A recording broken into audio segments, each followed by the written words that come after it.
The 10 ancient laws of Israel, also known as the 10 commandments, laid out the laws of the land for the people of Israel.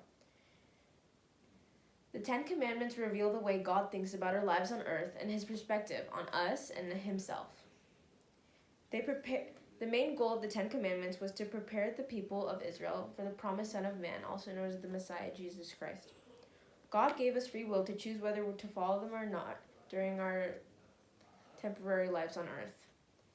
He watches over us and he shows us the difference between good and bad. The first commandment states, "Thou shalt not have any other gods before me."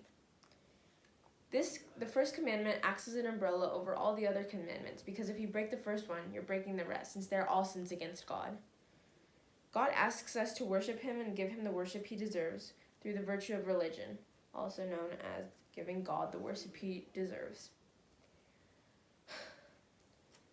The first commandment also means not spending time on materialistic things such as your phone and your television, rather than spending time on God.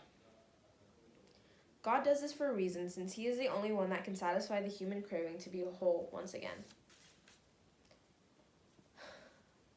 Many people choose to break this commandment by worshiping temporary things or people on earth. We choose to spend more time on ephemeral things rather than God himself, using our phones, TVs, computers, rather than reading the Bible or listening to the gospel. Sins that can be committed to break this commandment includes sacrilege, superstition, and idolatry.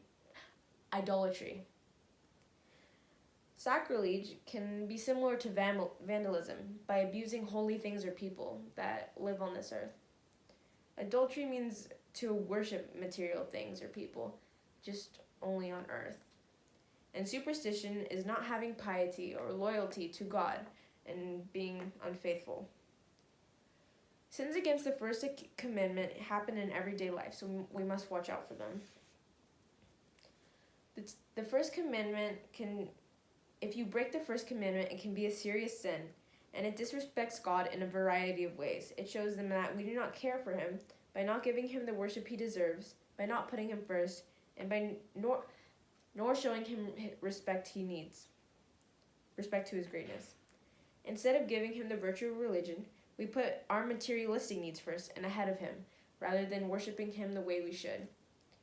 Jesus sets an example for us by showing us that we need to put him before all things, as he fasted for 40 days and resisted temptation, and did not let the devil disrupt his peace.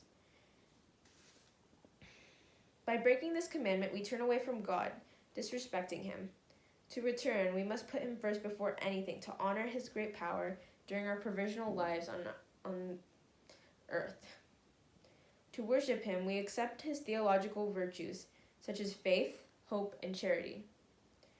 All of these three things are gifts from God, gifts of grace from God. These show us how God relates himself to us through these. If we do these things, we will be able to seek God clearly and appreciate him fully in our hearts for the rest of our lives.